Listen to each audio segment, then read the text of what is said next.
Paul finds out about all the conflicts and drama.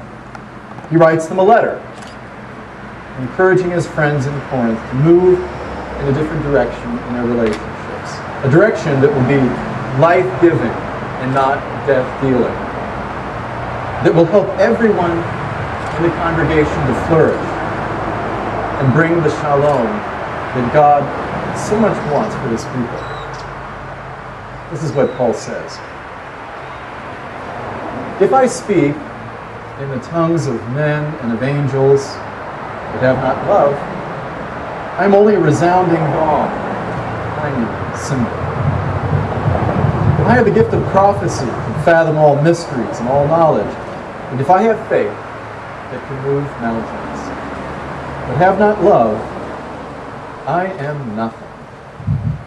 If I give all I possess to the poor and surrender my body to the flames, but have not love, I gain nothing.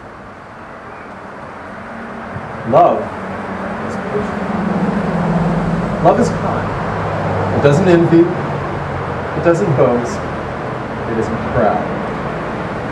It's not rude or self-seeking. It's not easily angered, and it keeps no record of wrongs. Love doesn't delight in evil, but it rejoices with the truth. It always protects, always trusts, always hopes, always perseveres. Love never fails.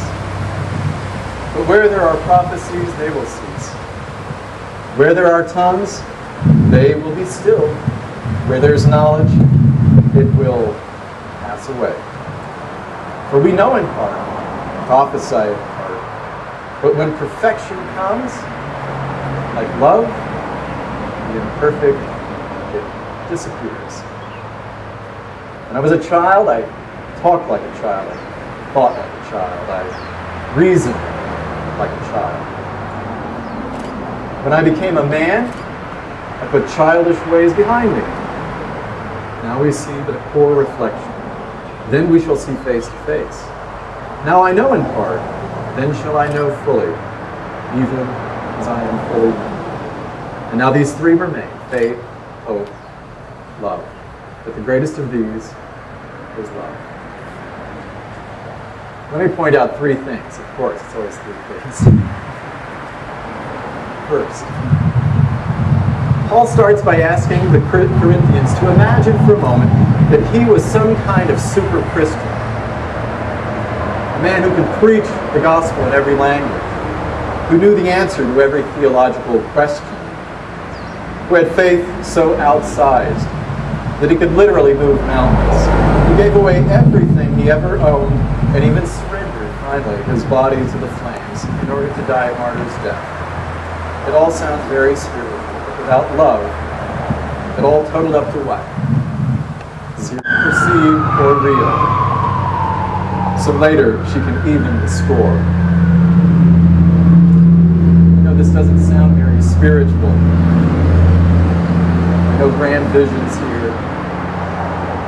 No ministries of thousands. No multi-million-dollar sanctuaries and buildings. But that's not what Paul is talking about. He's talking about something that's within all of our grasp. We have love. It's available to all of us, no matter who we are. Because Paul says that the way of love is, of course, the way of Jesus. Because love is what Jesus looks like. This is the kind of person that he was. Third, Paul says something a little further on in the letter that I want to point out. It's one thing that we often miss. In verse 11, he says this. When I was a child, I talked like a child, thought like a child, I reasoned like a child. When I became a man, I put childish ways behind me. And what is he saying? What is Paul saying? Paul's saying that the childish way is the way of unkindness and impatience.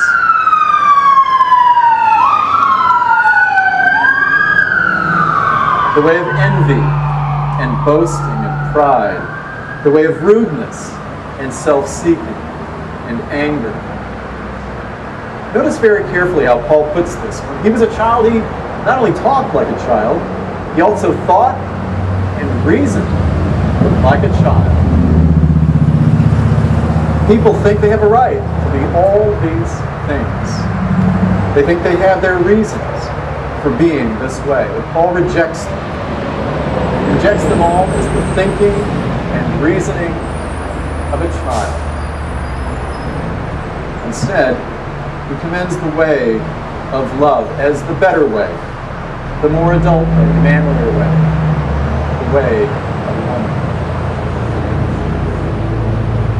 To you, Jake, to you, Bethany, I commend the way of love as the best way to become the best husband and the best wife that you can become. It's really the only way to spiritual adulthood, and it's the only way you will become together the couple and ultimately the family that God designed you to be. I hope you will follow that way. And so we come to this moment for taking vows, for entering into this covenant of marriage with all of its opportunities, challenges.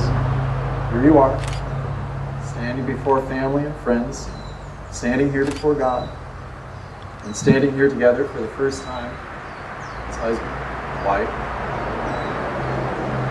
These vows are the terms of the covenant. They outline all that you promise to be for the other. The covenant demands your total commitment. And that's why we make vows and we exchange rings. You'll notice the vows don't contain any qualifiers or disclaimers. They use the strongest words, including till death parts us. God designed our hearts. He knows the companionship of marriage can speak to our deepest longings for intimacy with another person. To be real with them, every dimension of our lives. To give ourselves to each other in total vulnerability and trust, and to know we are accepted for who we are. There's nothing more meaningful and more exciting than that. That kind of companionship, that kind of intimacy, won't come quickly. It will take time and effort, but it's the work of love.